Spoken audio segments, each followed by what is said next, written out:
Messi কলকাতায় যখন এসেছিল তারপর মেসির সাথে একটা মর্মান্তিক ঘটনা ঘটে। অ্যাজ এ ফুটবলার সেটাকে তুমি কিভাবে দেখো? জীবনে যদি তোমার কিছু না থাকে, তুমি যদি অভাবের থেকে ওঠো, তোমার যদি জীবনে কিছুই নেই, কিছু পাচ্ছ না, তুমি একটা গার্জিয়ানকে দেখছো, তার ছোট শিশু, সে আমার 12 বছরের ঘটনা, আমি হোস্টেলে বসে আছি, অন্যান্য গার্জিয়ান এত এত ফল নিয়ে এসছে আর আমার গার্জিয়ান ভাড়ার জন্য আসতে পারছে না। তোমার কাছে কোনটা বেশি চ্যালেঞ্জিং ছিল? মানে তুমি যখন নিজে স্ট্রাগল থেকে সাকসেস পেয়েছো, আবার কিছু ছাত্রছাত্রী যারা নিজেরা স্ট্রাগল করছে, যাদেরকে তুমি নিয়ে যাচ্ছ সাকসেসের দিকে, কোনটা বেশি চ্যালেঞ্জিং? নিজেকে প্রতিষ্ঠিত করা নাকি অন্য কাউকে প্রতিষ্ঠিত করা? নিজেকে প্রতিষ্ঠিত করা সবসময় চ্যালেঞ্জিং। অন্যটা ও কি করবে, আমি ওকে পথ দেখাতে পারি, ও কতটা মনের থেকে নেবে, কতটা ভালোবাসতে পারবে সেই জিনিসটার প্রতি।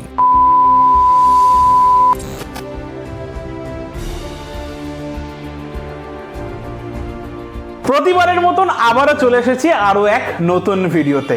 হার্ডকাস্টের আজকের ভিডিওতে আমরা পেয়ে গেছি আমাদের এই স্টুডিওতে সূর্য বিকাশ বাবুকে। পশ্চিমবঙ্গ তথা ভারতের গৌরব, আমাদের বাংলার বঙ্গ সন্তান সূর্য বিকাশ বাবু সারা বিশ্বব্যাপী ভারতের নাম রোশন করেছে। আজকে আমরা পেয়েছি ওনাকে। চলুন জেনে নেওয়া যাক ওনার স্টোরি, কি বলছেন, ওনার হৃদয়ের কথা, মনের কথা।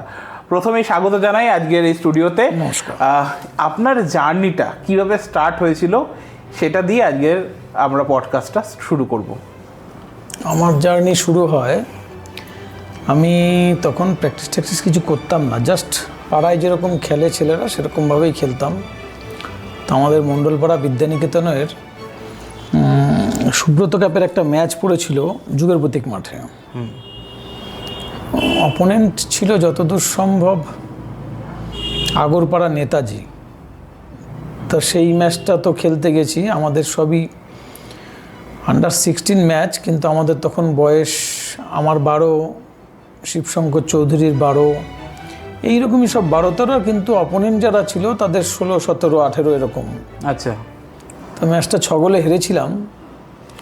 কিন্তু ওখানে ওই ম্যাচ দেখছিলেন আমাদের পাড়ারই অসিত ভদ্র মহাশয়, উনি গত হয়েছেন। তা উনি দেখে বাড়িতে খবর পাঠায় যে ও ভালো ফুটবল খেলে, ওকে কি সাইড ট্রায়ালে পাঠাবি? তা তখন সাই কি তাও বাড়ির লোক জানতো না। তা বলছে আপনার যদি মনে হয় পাঠাবেন তো পাঠাবেন।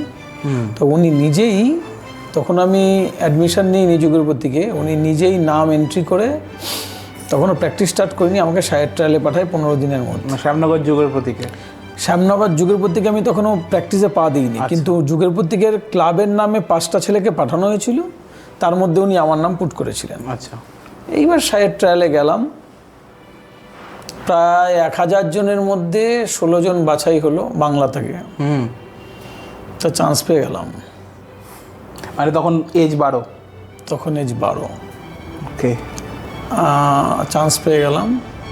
চান্স পেয়ে তার 6 মাস না 7 মাস বাদে হোস্টেলে থাকা, খাওয়া, পড়াশুনো সবটাই ফ্রি হলো, গভর্নমেন্টের খরচায়, সেন্ট্রাল গভর্নমেন্টের।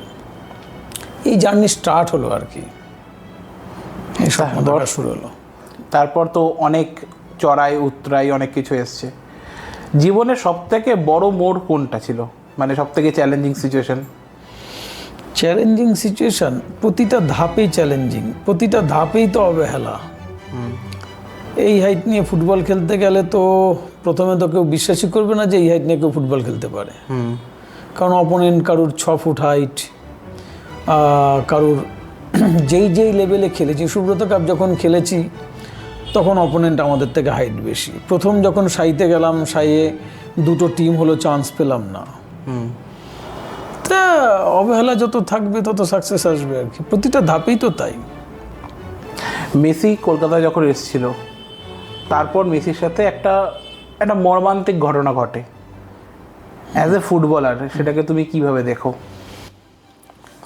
না, আমাদের দেশে, খালি আমাদের রাজ্যে নয়, আমাদের দেশে একটা ব্যাপার আছে, কাউকে যদি কিছুটা ক্ষমতা দেওয়া যায়, সে না নিজে থেকেই তার গণ্ডি বাড়াতে শুরু করে, যে তাকে, সে জানে না যে আমার কতটা গণ্ডির মধ্যে আমার ক্ষমতা বিচরণ করছে, এটা তার ফল। যে আমি ভাবলাম যে আমি ক্রীড়ামন্ত্রী, আমি একটা শাসক দলের মন্ত্রী, কিংবা আমি শাসক দলে আছি, তাহলে আমি বুঝি যা ইচ্ছা তাই করতে পারি। সেটা যে একটা মানুষের বোঝা উচিত যে আমারও একটা নির্দিষ্ট গণ্ডি আছে। ঠিক। সেই গণ্ডিটা যখনই আমি ব্রেক করব, তখনই জীবনের কোনো না কোনো সমস্যা তৈরি হবে। ঠিক। এটা মানতে পারে না লোকে। ঠিক। প্রথম ন্যাশনাল টিমে যখন চান্স পেয়েছিলে তুমি, সেই দিনের মানে ফিলিংসটা কি ছিল, বা প্রথম ম্যাচ খেলতে যাওয়ার অনুভূতিটা কিরকম ছিল? প্রথম ন্যাশনাল টিম আন্ডার 16 ট্রায়ালেই যাব না, তো সাইয়ের ট্রায়ালে যাচ্ছি না। আমার কেন জানি মনে হচ্ছিল যে এই টিম বুঝি সেট করা থাকে। পার্ক সার্কাসে ট্রায়াল হচ্ছে, তো আমাকে একজন, আমাদের টিম, চল না কি করবি বসে থেকে, চল গিয়ে ট্রায়াল দিবি। তখন মোটামুটি টিম সেট হয়ে গেছে। তা কেন জানি বাংলা টিমে বেশ কিছু কর্মকর্তাদের নিজস্ব কিছু প্লেয়ার থাকে যারা বলে দেয় যে এইবার তোকে বেঙ্গল খেলাবো। তা এইরকমভাবেই টিম হতো। তারা নিশ্চয়ই ভালো প্লেয়ার, তাকে যদি বলে দিত যে তোকে বেঙ্গল খেলাবো, তার মানে এই নয় যে সে খারাপ প্লেয়ার, তাকে খেলিয়ে দিত, এটা নয়। নাহলে বাংলা এতবার চ্যাম্পিয়ন হবে কেন, সেটা নিয়ে যাচ্ছি না। তা আমার কেন জানি মনে হয়েছে যে আমার তো এরকম কেউ নেই, আমি তো কলকাতা লিগ ঠিক তখন খেলি না, সাইতে থাকি। আমাকে বললো চল না, একা একা যাবো, চল। একদম শেষে, তখনও ফাইনাল ট্রায়াল শুরু হয়নি, পার্ক সার্কাসে গেলাম। তা গিয়ে যেরকম হয় সবার শেষের দিন গেছি, তা 4টে টিম হয়ে গেছে, 5টা টিমের যত ছাট যারা আছে তাদেরকে এক জায়গায় করেছে। এইবার আমাদেরকে শেষ টিমে বলে এই টিমটাকে খেলিয়ে দাও। খেলার পর আমি দেখলাম সিলেক্টররা চা খাচ্ছে, যেরকম খাচ্ছে, তার মধ্যেও যেরকম খেলেছি। হঠাৎ নাম বলতে বলতে অশোকচন্দ্র কোচ ছিল বেঙ্গলের, বলে তুই এদিকে তো, তোর খেলাটা দেখলাম ভালো লাগছে, ওর নামটা নিয়ে নাও। কিন্তু লিস্টে নাম ছিল না, তো উনি দেখে বললো যে ওর নামটা নিয়ে নাও। তো তা নিল। স্টপারই খেলিস? না না, সাইড ব্যাক খেলি। বললো আর? জানলাম আর উইং আপ খেলতে পারি। বলো তাহলে কালকে ইস্টবন মাঠে ট্রায়াল আছে, চলে যাবি। মানে যদি ওই পার্ক সার্কাসের ট্রায়ালে যদি 40 জন নেয়, তাহলে 41 নম্বরে আমার নামটা ঢুকিয়ে নিল উনি কোচ হিসাবে। তারপর যখন ইস্টবেঙ্গল মাঠে যখন ট্রায়াল দেওয়া শুরু করলাম, তখন আমি ফার্স্ট টিমের প্লেয়ার হলাম। এই জার্নি স্টার্ট হলো। আমার মানে মন যে ভাবতে শুরু করলো যে যদি তুমি পরীক্ষা না দাও, তুমি যদি ভাবো যে আমি ফেল করবো, তো পরীক্ষা দিলাম না, এটা মারাত্মক জীবনে ভুল। ঠিক। পরীক্ষা দাও, তুমি আশেপাশেরটা দেখেও পাস করে যেতে পারো। তোমাকে কি স্পোর্টসম্যান স্পিরিট বলে নাকি এটা? স্পোর্টসম্যান মানে জীবনে যদি তোমার কিছু না থাকে, তুমি যদি অভাবের থেকে ওঠো, তোমার যদি জীবনে কিছুই নেই, কিছু পাচ্ছ না, তুমি একটা গার্জিয়ানকে দেখছো, তার ছোট শিশু, সে, আমার 12 বছরের ঘটনা, আমি হোস্টেলে বসে আছি, অন্যান্য গার্জিয়ান এত এত ফল নিয়ে এসছে, আর আমার গার্জিয়ান ভাড়ার জন্য আসতে পারছে না দিনের পর দিন। তা আমি যদি আড়ালে গিয়ে কাঁদি,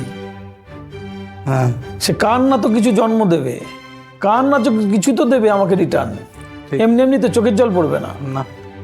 এই সেটা তার ফলইটা আসবে। মানে স্ট্রাগল করলে পরে তার একটা কিছু না কিছু রেজাল্ট আসবে। কিছু তো ভাবতে হবে যে আমি, আমার গার্জিয়ান আমার ভাড়ার জন্য, আমি সিঙ্গাপুর যাচ্ছি, আমার বাড়িতে ওই পাশের দাদাকে ফোন করে বললাম যে কালকে পরশুদিন সিঙ্গাপুর যাব, বাড়ির থেকে বলো না আমাকে কিছু টাকা দিয়ে যেতে। তো পরের দিন আমার হোস্টেলে ফোন করে ওই দাদা জানালো অফিস থেকে, তখন তো বাড়িতে ফোন নেই, বললো তোর এয়ারপোর্টে যাওয়ার ভাড়া নেই, তোর মা বললো, তাহলে এক্সট্রা পয়সা কোত্থেকে দেবে? তা আমি সিঙ্গাপুরে গেলাম, আমার পকেটে 20 টাকা। এটাও তো জীবন, এটাও তো জীবন। অসুবিধা কোথায়? আজকে তো 2 4 চাকা আছে, অসুবিধা কোথায়? এই গল্পগুলো বা এই ঘটনাগুলো তুমি তোমার ছাত্রদেরকে শোনাও? না, এটা শোনাই না। এটা শোনালে না ওরা বলবে কি সাকসেস পেয়ে গেছে তো তাই বলে। এটাকে না অন্যভাবে নেবে এখনকার দিনের বাচ্চারা। তোমার কাছে কোনটা বেশি চ্যালেঞ্জিং ছিল? মানে তুমি যখন নিজে স্ট্রাগল থেকে সাকসেস পেয়েছো, আবার কিছু ছাত্রছাত্রী যারা নিজেরা স্ট্রাগল করছে, যাদেরকে তুমি নিয়ে যাচ্ছ সাকসেসের দিকে, কোনটা বেশি চ্যালেঞ্জিং, নিজেকে প্রতিষ্ঠিত করা নাকি অন্য কাউকে প্রতিষ্ঠিত করা? নিজেকে প্রতিষ্ঠিত করা সব সময় চ্যালেঞ্জিং। অন্যটা ও কি করবে, আমি ওকে পথ দেখাতে পারি, ও কতটা মনের থেকে নেবে, কতটা ভালোবাসতে পারবে সেই জিনিসটার প্রতি। আমি একটা জীবনে দাঁড়ানোর জন্য যাচ্ছি, আমার সব সময় মনে হচ্ছে যেন আমি কি করে ইনকাম করব। এইটা সাকসেস দিতে পারবে না। যেদিন ইনকাম কমে যাবে সেদিন ওই প্রফেশনটা আমি ছেড়ে দেবো। কিন্তু এই প্রফেশনটার প্রতি যদি আমার ভালোবাসা থাকে, ইনকাম বাড়বে কমবে কিন্তু প্রফেশনটা আমার জীবনে থাকবে। এটা সাকসেসের আমার মনে হয় মূল চাবিকাঠি। যে আমি যেটা আমার লক্ষ্য, যেটা নিয়ে আমি ভালোবাসি, সেটা আমার জীবনের শেষ দিন অবধি থাক। তা আমি এই জন্য ফুটবল থেকে চাকরি সব কিছু পাওয়ার পরেও আমি ফুটবলটাকে ছাড়িনি। ফুটবলটার সাথে বাচ্চারা আছে, আমিও আছি। তা এখন ফুটবলটা আমাকে হয়তো অর্থ দেয় না, কিন্তু আমাকে আনন্দ তো দেয়। একটা বাচ্চার ড্রিবল তো আমাকে আনন্দ দেয়, তো ওই আনন্দ তো আমি অন্য কিছুতে পাবো না। পয়সা দিয়ে আমি কতক্ষণ পাবো? মানে প্যাশনের সাথে সবসময় থাকতে হবে। সব সময় আমার মনে হয় প্যাশনের সাথে থাকতে হবে, ওটাকে প্রচণ্ডভাবে ভালোবাসতে হবে, তবে ও কিছু দেবে। কেউ যদি এখন খুব ভালোবাসে, যদি খুব আঁকতে থাকে, তার আঁকা হয়তো কোটি টাকায় বিক্রি হবে, সুবিধা কোথায়? কিন্তু প্রথম দিকে কেউ চিনতে পারছে না, কিন্তু একদিন না একদিন তার সে ফ্লারিশ হবে। এবং একদম ঠিক, যে যার মতো করে। আমার মনে হয় কেউ যদি চুল কেটে নাম করতে পারে, তাহলে অন্যান্য গুণ তো থাকতেই পারে, তাই না? চুল কেটে এখন হাবিব কত নাম, সে চুল কাটে, তো মন দিয়ে কাটতো নিশ্চয়ই। ঠিক, যে একটা মুখের সাথে কি যাবে না যাবে, নিজের থেকে ব্যাপারটা এরকমই আমার মনে হয়। তোমার এই স্ট্রাগল, এটাই কি প্রত্যেক বছর তুমি কিছু না কিছু মানুষকে একটা বস্ত্র দান করো পুজোর সময়, এটা কি তারই একটা মানে রেপ্লিকা না বা গিভ অ্যাওয়ে করা? না না, এটা না। বা এটা আমি দেখেছি তুমি কোনো জায়গায় প্রচারও আলোতে আনো না। আমি এটা একটা খালি ফেসবুকে দিই, তার কারণ হচ্ছে আমি যখন থাকবো না, আমার বাড়ির লোক যেন করে যায়। আমি অন্যান্যগুলো আমি বলি না, করি না, মানে এইখানে বললে অন্যরকম হয়ে যাবে। আমি সারা বছর যত যা করি তার কোনোটাই আমার প্রচারের মধ্যে থাকে না, খালি বস্ত্র বিতরণটা থাকে। আমি তো একটা এতগুলো বস্ত্র নিয়ে আমি বসে আছি। আমি অনেক গরিব মানুষ, মানে গরিব মানুষ বলবো না, কিছু মানুষকে আমি ডাকলাম যে বস্ত্রগুলো তোমাদের দেবো, যদি না আসে আমি কি সাকসেস? আমি তো সাকসেস না। ও আমার থেকে নিয়ে, ও গ্রহণ করে আমাকে মহান করে, আমাকে আনন্দ দেয়। ঠিক। তা আমার কথাতে যে এত লোক আমার বাড়িতে আসে, এটা আমার বাড়তি পাওনা। ওনারা আমার বাড়িতে আসে প্রতি বছর, একটা নির্দিষ্ট সময়, একটা নির্দিষ্ট দিনে ওরা আমার বাড়িতে আসে, আমার সাথে কিছুটা সময় কাটায়। আমি খুশি হয়ে তাদের হাতে একটা বস্ত্র দিই, একটা দুটো মিষ্টি দিই, ওনারা সে আনন্দ করে নিয়ে যায়। ওনারা, একটা মানুষ যদি সারা বছরে যদি আটখানা শাড়ি পায়, সে কি আমার শাড়িটা মনে রাখবে? তাই তো। কিন্তু আমি যদি, আমার তো মনে থাকবে, আমার তো আনন্দ স্টোর হচ্ছে আস্তে আস্তে। তাই এটা আমার বাড়তি পাওনা, এটা আমার খালি নিজের জন্য, স্বার্থপরও বলতে পারি সের জন্য, যে তুমি খালি নিজে নিজে আনন্দ পাও দান করে। ওর কোনো উপকারে লাগে না, ওনাদের তো কিছু লাগে না আমার মনে হয় না। একটা শাড়িতে তো সারা বছর চলবে না, না, কন্টিনিউ থাকতে পারলে বেটার। ঠিক। তো খেলাধুলা থেকে জার্নিটা স্টার্ট হলো, একদম পাড়ার মাঠ থেকে বলতে পারি।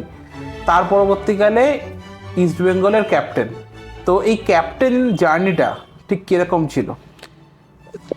ব্যাপারটা কি জানিস তো, এটা আমার ছোট বয়স থেকে না বেশ কিছু স্বপ্ন আমি দেখতাম।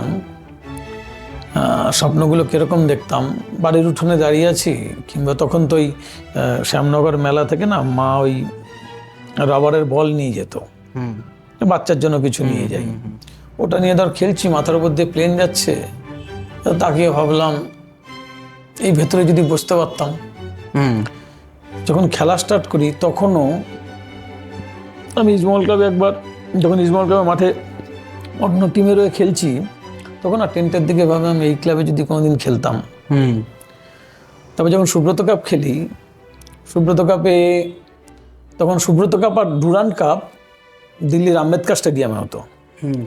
তো এবার আমাদেরকে ওইখানের আর্মিরা বলতো যে তোমাদের এটা শেষ হবে, তারপরে ডুরান্ড শুরু হবে, ইস্ট-বেঙ্গল খেলবে। কখনো ভাবতাম যদি বড় ক্লাবের হয়ে যদি ডুরান্ড খেলতে আসতে পারি আবার সুব্রত কাপের পর। তা এই ভাবনাগুলোর মধ্যে না একটা স্বপ্ন তো ছিল যে বড় ক্লাব খেলবো, ইজমল খেলবো, না তো সাকসেস নেই আমাদের বাঙালিদের মধ্যে। তো যখন সই করলাম না, সে একটা আলাদা অনুভূতি। আমি গেলাম, গিয়ে না আমার স্বপ্নের দুটো প্লেয়ার, এক মনোরঞ্জন ভট্টাচার্য আর ভাস্কর গাঙ্গুলি, দুজনেই কোচ। আমি অনেকক্ষণ দিন না তাকিয়ে ছিলাম যে স্বপ্নটাই। তারপরে যখন ক্যাপ্টেনশিপ করেছি, তো বহু ম্যাচ ক্যাপ্টেনশিপ করেছি, কিন্তু অফিসিয়ালি ক্যাপ্টেনশিপ আমাকে দেয়নি। কারণ 2007 সালে চন্দন দাস যখন ক্যাপ্টেন, তখন চন্দন কোনো একটা কারণে কিছুদিন আসার পর আর মাঠে আসতো না। আমি সব ম্যাচগুলো ক্যাপ্টেনশিপ আমিই করেছি। তা ব্যান্ডটা পড়লে না, তবে কোনো বড় ক্লাবের যদি একটা ব্যান্ড পড়ি সাথে, তো আলাদা রকম লাগে, তো অনুভূতিটা অন্যরকম। প্রেশার বেশি হয়ে যায় কি মাথায়? না, আমার তো তখন দর্শক না থাকলে খেলতে ইচ্ছা করতো না। আচ্ছা, মানে আমাদের কাছে প্রেশার নয় ওটা, আচ্ছা, বরঞ্চ আমাদের মনে হয় উৎসাহ ওদের। ওকে। যে খেললাম, দর্শক ভালো বললো না, খারাপ বললো না, এটা কি খেলা। ডার্বির অনুভূতিটা কিরকম? ডার্বি কিন্তু ডার্বি একটা অন্যরকম। ডার্বিতে না ছোট বড় ওদের অনেক ভালো টিম, আমাদের কমা টিম, আমরা পারবো কিনা এইসব চিন্তা আসে না। ডার্বি সবসময় 50-50। ডার্বি মাঠে নামার, ডার্বিতে একটা ভাগ আছে। প্রথম 10-15 মিনিট কিছুটা মারামারি ঝাপাঝাপি একটু বেশি হবে, তারপর একটু স্লো হবে, আবার কিছুটা সময় যাবে। এই যে কিছুটা সময় ঝাপাঝাপি মারামারি হবে, এই সময়টা যদি একটুখানি ঠিকঠাক স্টে করে খেলা যায়, তাহলে সারা ম্যাচটা তুমি মোটামুটি একটা লেভেলে খেলতে পারবে। ব্যাপারটা এরকম। তো ভারতের তথা বাংলার দুটো বাঘ যখন একসাথে একটা মাঠে নামে, অটোমেটিক্যালি সারা স্টেডিয়াম চিৎকার করে ওঠে। তো মাঠে যারা অডিয়েন্সে থাকে তারাই একটা প্রেশার অনুভব করে, যে দলেরই সাপোর্টার হোক না কেন, একটা অটোমেটিক্যালি একটা প্রেশার থাকে তার দলটাকে জেতানো নিয়ে। মাঠে থাকা একজন প্লেয়ারের তার স্নায়ুর চাপটা ঠিক কোন জায়গায় যায়? যদি প্লেয়ার যদি কন্টিনিউ যদি ম্যাচের মধ্যে থাকে, যে আমি খেলার মধ্যে আছি, আমি খেলে খেলে খেলে খেলে তৈরি হয়েছি, তাহলে প্রেশার কাটানোর কিছু উপায় আছে।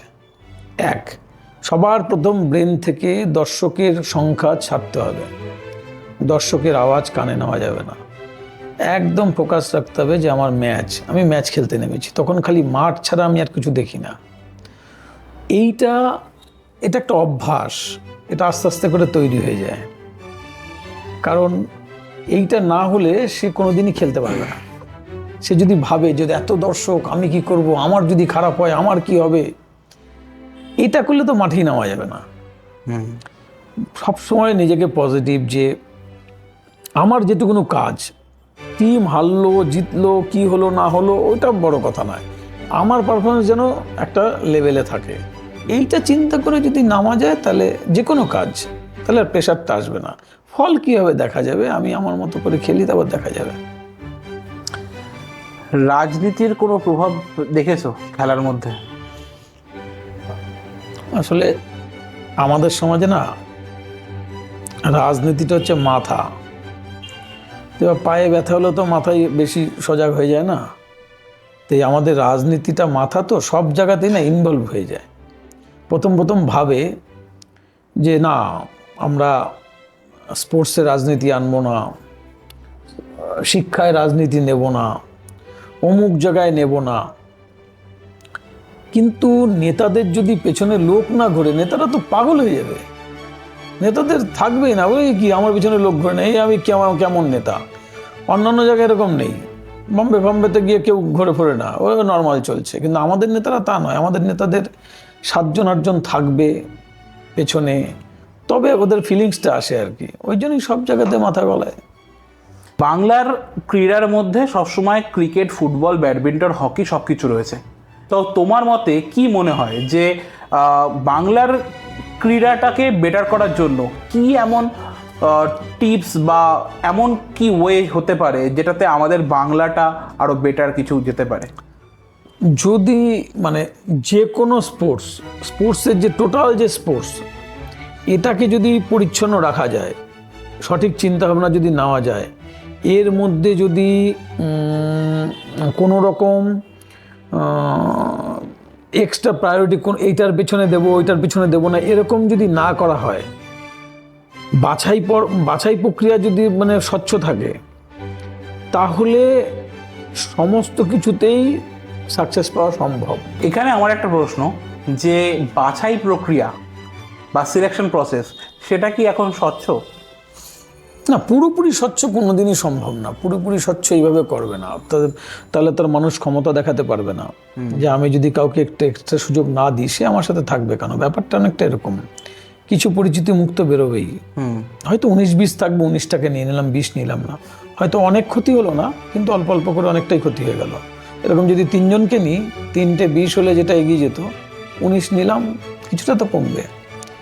আমি সেদিনকে ষষ্ঠীর দুলের সাথে কথা বলছিলাম, ষষ্ঠী আমাকে বলল যে জানিস তো, প্লেয়ার বাছাইয়ের ক্ষেত্রে না, ওই গ্রামে গিয়ে দেখবি খালি পায়ে বেশ কিছু ছেলে খেলে যাদেরকে কেউ কোচিং করায় না, নিজে নিজেই দেখবি ড্রিবল করে খুব সুন্দর, ইনসাইড করছে, আউটসাইড করছে।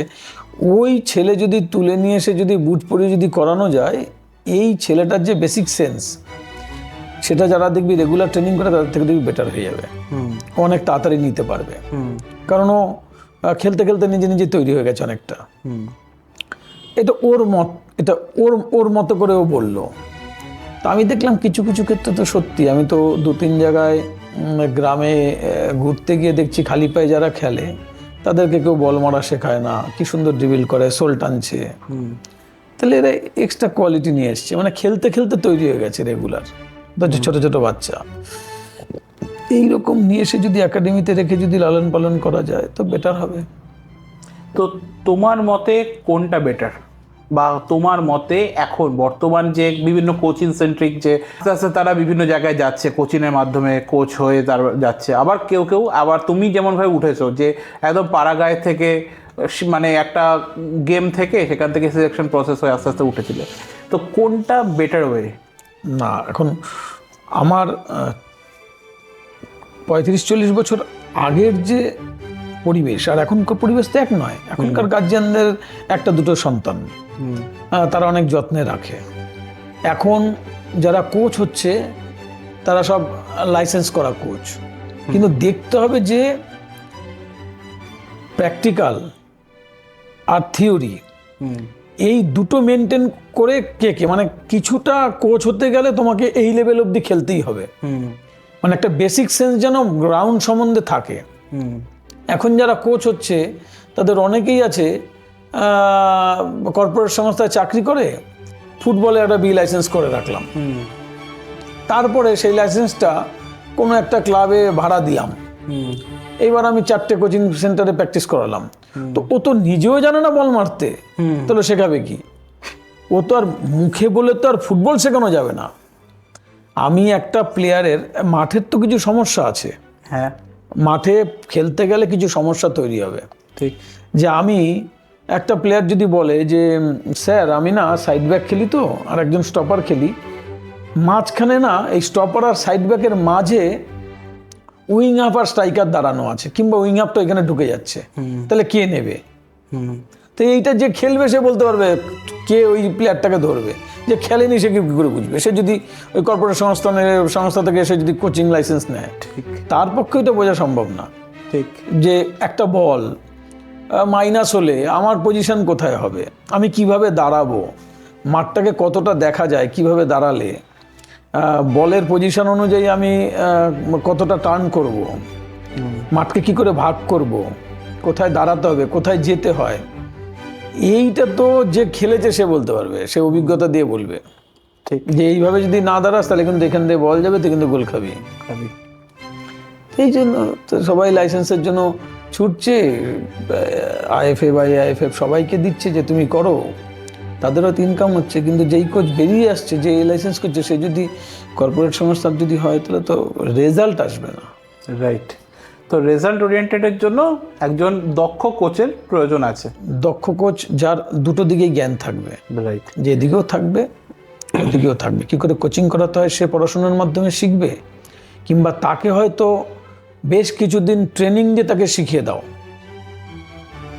সে হয়তো যেহেতু সে খেলাধুলো করেছে, সে এডুকেটেড নাও হতে পারে, কিন্তু তাকে যদি কোচ, ভালো কোচ বানানোর জন্য তাকে যদি আমি 3 মাসের একটা ট্রেনিং দিই, ঠিক, ট্রেনিং দিয়ে একটা পরীক্ষা নাও, পরীক্ষা নিয়ে পাশ করিয়ে তাকে একটা কোচ করো, তাহলে এই কোচটা রেজাল্ট দেবে। ঠিক। তো আমরা অনেকটাই এই বিষয়ে জানলাম। বর্তমানে যারা স্ট্রাগলিং করছে, অনেক আমরা ছাত্রছাত্রীকে দেখি যারা খেলছিল ভালো, হঠাৎ কোনো না কোনো ফ্যামিলিগত কারণবশত, মানে এটা 90% কেসে হয় যে তারা খেলাটাকে ছেড়ে দিয়ে বাড়ির জন্য তারা কাজে ঢুকে যায় বা অন্যান্য কাজে ঢুকে যায়। তো তাদের জন্য তোমার কি বার্তা থাকবে? খেলতে গেলে একটা বাড়ির পেছনের সাপোর্ট দরকার, কারণ খেলাটা একটা এমন একটা জিনিস যে চোট লাগলে পরে কিংবা প্রথম অবস্থায় যে অর্থ তার পিছনে খরচা করতে হয়, একটা বুট কিংবা অন্য কিছু, সেটা একটা লেভেল না গেলে সে পয়সা পায় না। আমার কাছে আসে অনেক বাচ্চা আসে যাদের মা মানুষের বাড়িতে কাজ করে, তার পক্ষে হয়তো অনেক খরচা করা সম্ভব না, কিন্তু কারোর যে বললাম, কেউ যদি খুব ভালোবেসে ফেলে এটাকে, যে এটা ছাড়া বাঁচবো না, এরম যদি তার মনে হয়ে যায়, সে সব কিছুর পরেও খেলবে। একটা লেভেল যখনই চলে যাবে না, তখন সে সাকসেস পাওয়া শুরু করবে। তখন তার মাও বলবে, না ওই সেক্টর থেকে তোকে কাজে যেতে হবে না, তুই কর, আমি সাপোর্ট করব। এটা তখনই বলে যখন তার মন থেকে না ফুটবলটা সরে যায়। কন্টিনিউ একটা জিনিসকে ভালোবাসা, এটা একটা কিন্তু চাপ, এটা অনেকের দ্বারাই সম্ভব না। কারণ আমাদের মন এত চঞ্চল, চারদিকের প্রলোভন, চারদিকের এত এন্টারটেনমেন্ট, এইসব বাদ দিয়ে একটা জায়গায় ফোকাস করা খুব টাফ। তার জন্য কিছু প্রক্রিয়া আছে, সেই প্রক্রিয়ার মধ্যে দিয়ে না গেলে সম্ভব না। মানে তুমি বলছো ভালো ফুটবলার বা ভালো ক্রিকেটার বা যে কোনো স্পোর্টস অ্যাক্টিভিটি করতে গেলে প্রথমে মনকে বশ করতে হবে। এটা তো মাস্ট। মনকে বশ না করলে, একটা প্লেয়ার যদি, আমি বহু প্লেয়ার দেখেছি, নাম বলছি না, যারা হয়তো প্রাথমিক সাকসেস পেয়েই এবার তাদের কাছে তো প্রচুর মহিলা আসছে, মেয়ে আসছে, এইসব আসছে, তারা এই এত সময়, আমার তো হাতে তো 24 ঘন্টা, তা আমি যদি আমার 24 ঘন্টার 2 ঘন্টা 4 ঘন্টা যদি আমি অন্য কাউকে দিয়ে দিই, তাহলে আমি তো আমার সময় থেকেই দেবো, ও তো আর আলাদা করে সময় নিয়ে আসবে না। তাহলে আমার জীবন থেকে যদি সময় যায়, তাহলে আমার সাকসেস তো কমতে বাধ্য। ঠিক। এই ক্যালকুলেশন যদি মানুষের না থাকে, যে আমি যদি একটা রুটিন না তৈরি করি যে এই রুটিনে আমার কি কি আছে, তাহলে তো নষ্ট হয়ে যাবে। বর্তমান যুগে আমরা একটা জিনিস দেখি যে অনেকেই ভিডিও গেমে এখন মানে আক্রান্ত বলতে গেলে। তো তোমাদের টাইমে সবাই ফুটবল খেলতো বা ক্রিকেট খেলতো, অন্তপক্ষে মাঠে যেত। তো এখন তাদেরকে দেখে কি মনে হয়, বা তাদের জন্য তোমার কি বার্তা থাকবে? যদি খুব ছোট বাচ্চা হয়, ছোট বাচ্চারাও খেলছে, তাদের বেশ কিছু সমস্যা দেখতে পাচ্ছি। আমি আমার কোচিং সেন্টারগুলোতেও দেখছি বাচ্চাদের চোখের সমস্যা আসছে। বাচ্চারা মাঠে আসছে, কোন এক্সারসাইজটা কিভাবে করতে হবে ওকে বলছি স্পিড টানতে, ও ওর মতো করে দৌড়াচ্ছে। তারপরে একটা উদাস ভাব, কোনো কিছু তাকিয়ে আছে, শুনছে, রিপ্লাই কম। এগুলো সব মোবাইলের ফল। কন্টিনিউ মোবাইল দেখতে দেখতে এই কারণগুলো আসছে। এটা একমাত্র কাটাতে পারে তাদের গার্জিয়ান। কারণ বাচ্চারা খুব ফলো করে কি, তাদের বাবা মাকে সবচেয়ে বেশি ফলো করে। তো এই বাবা মাকে ফলো করতে গিয়েই তখন ওই মোবাইলটা ঘাটে, কারণ বাবা মা মোবাইল ঘাটে। বাবা মা যদি অবসর সময় যদি গল্পের বই নিয়ে বসে, বাচ্চা তখন ফিল করবে তার মানে মোবাইলে কিছু নেই, গল্পের বইতে আছে, তাহলে গল্পের বই পড়া শুরু করবে। তাই এইটা মানে বাচ্চারা যা দেখবে তাই শিখবে। হ্যাঁ, আমি মোবাইল ঘাটতে ঘাটতে আমি যদি বলি মোবাইল ঘাটবি না, তো করবে না। ও জানে যে স্যার যখন ঘাটে তার মানে মোবাইলে কিছু আছে, তাহলে কিছু দেখি। স্যার কি দেখে? তাহলে আমি যদি ওর সামনে যদি গল্পের বই নিয়ে বসি, ও যদি মোবাইল ঘাটছে, আমি বারণ করবো না, বারণ করলে আরও উৎসাহ বাড়বে। তুই ঘাটছিস ঘাট, আমি গল্পের বই পড়ি। ও আমাকে একদিন ফলো করে বলবে, না দেখি তো আমি একটা গল্পের বই পড়ি। ও যখন ওর মধ্যে ইন্টারেস্ট পাবে কিংবা অন্য কোনো অ্যাক্টিভিটিতে পাবে, তাহলে ও মোবাইল ছাড়বে কিংবা অন্যদিকে মানে মন নেবে ওর এটা মনটা। ঠিক। তো আমরা অনেকটাই এই বিষয়ে আলোচনা করলাম এবং বর্তমান খেলাধুলা সম্বন্ধেও অনেকটা জানলাম। তুমি যে কোচিংটা দাও তার স্পেশালাইজেশনটা কি সেটা একবার যদি বলো, বা তোমার স্পেশালাইজেশন কি যেটা তুমি এখন নিয়ে আসছো? আমার এখন একটাই লক্ষ্য, সেটাও মোবাইলের ওপরেই আছে। আমাদের একটা ট্যাগলাইন আমি বলেছিলাম কাঁচরাপাড়ার এক ভদ্রলোককে, যে মোবাইল থেকে বাচ্চাদের মাঠে ফিরিয়ে আনতে হবে, মাঠের পরিবেশ দিতে হবে। একটা বাচ্চা লড়ে হারবে একটা দল জিতবে, যে হারবে সে ওইখানে বসেই কাঁদবে, আর যে জিতবে সে ওইখানেই আনন্দ করবে। আর ঠিক আনন্দ করতে করতে একটা বাচ্চা আর একটা বাচ্চাকে সান্ত্বনা দেবে। এই যে মানসিক বিকাশ যে একটা 9 বছরের বাচ্চার মধ্যে আনা যায়, সেটা একমাত্র স্পোর্টস পারে। স্পোর্টসেই সম্ভব। কারণ স্পোর্টস শেখায় তোমার কাছে যদি বল থাকে, তোমার থেকে যে ভালো পজিশন থাকে তাকে বল দিয়ে দাও। আমার সেদিনকে একজন শিক্ষকের সাথে কথা হচ্ছিল এবং তিনি খুব আক্ষেপের সাথে জানাচ্ছিলেন যে তার স্কুলে লাস্ট 2 বছরে 3টে বাচ্চা সুইসাইড করেছে এবং সে বলল তাদের মেন কারণ তারা কেউ সমাজের সাথে মেশে না, খেলে না, তারা মাঠে যায় না। না, এটা খালি তো বাচ্চার দোষ না, বাচ্চাকে পরিবেশ দিতে হবে। তো আমি কি পরিবেশ দিই আমার নেক্সট জেনারেশনকে? আমি নেক্সট জেনারেশনের জন্য কি করি? আমি রোজ অফিস যাই, বেশ কিছু টাকা মায়না পাই, আর আমার পরিবার নিয়ে আমি দিন কাটাই। এটা তো মানুষের লাইফ হয়ে গেছে। আমাদের সময় যেমন অসিত ভদ্র ছিল, যে সারা দিন নাইট ডিউটি করার পর সে যুগের পর থেকে বাচ্চাদের প্র্যাকটিস করাচ্ছে বিনা পারিশ্রমিকে। সেখান থেকে 10টা ছেলে চাকরি পেয়েছে, কেউ ওনার সংসারে 1 টাকাও দেয়নি, উনি অভাবেই গেছে, কিন্তু উনি ওনার কাজটা করে গেছে। হয়তো ওই কাজটা করেছে বলে হয়তো আজকে আমার নাম মুখ দিয়ে এই নামটা বেরোচ্ছে।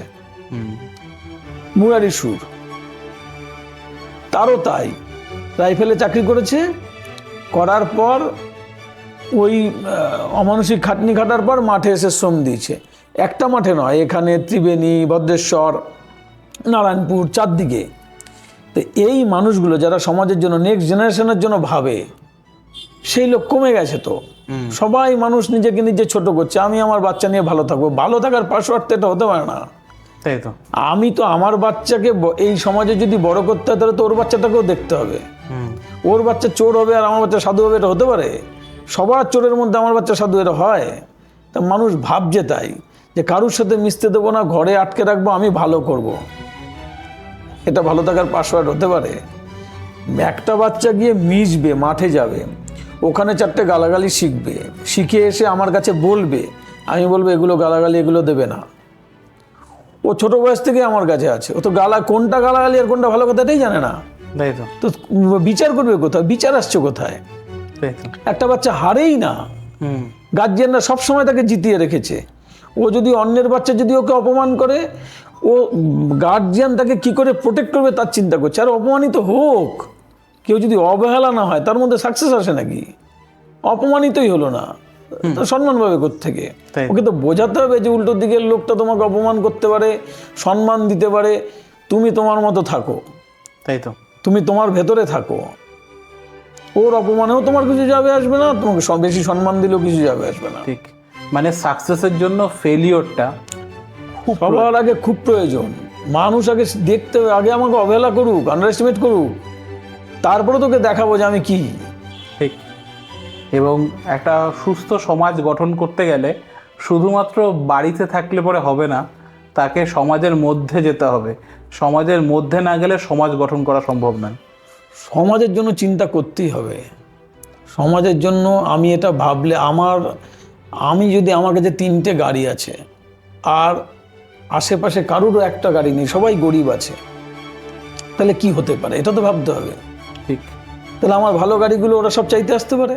ঠিক। আর আমি যদি এটা ভাবি যে আমার তো গাড়ি হচ্ছে, ওদেরও 2টো করে হোক, তাহলে একটা তো সুবিধা, যে ওরা কেউ আমার গাড়ি চাইতে আসবে না, যার যার নিজের গাড়ি নিয়ে ঘোরো। সবাই ভাববে আমি একটা গাড়ি কিনতে পারবো, আমি একটা গাড়ি আছে আমার, আমি যাবো না ওর কাছে। থাক, এটাই সমাজের এই উন্নতি তো দরকার। ঠিক। প্রতিটা বাচ্চা যদি ভালো হয়, ঠিক, তবে তো আমার বাচ্চা তো এমনি ভালো হবে, কারণ তো যাদের সাথে মিশবে সে তো এমনি ভালো। ভালো হবে। ঠিক। আজকে এই পডকাস্ট তোমার সাথে করতে পেরে আমার খুবই ভালো লাগছে, এবং আপনাদের কেমন লাগছে অবশ্যই কমেন্টে জানাবেন।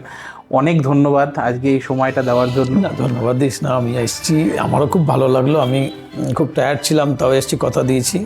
একদম। তা না, মানুষের কাছে যদি কোনো ভালো বার্তা যায় আলোচনার মাধ্যমে, সেটা তো বেটার। কোনো বাচ্চা যদি ভালো খেলে, যদি ফুটবলে আসে, কোনো স্পোর্টসে যদি আসে, শোনার পর বেটার হবে আমাদের জন্য। আজকের পডকাস্ট এখানেই শেষ করছি। আপনারা সবাই ভালো থাকবেন, দেখা হচ্ছে পরবর্তী ভিডিওতে। ততক্ষণের জন্য নমস্কার।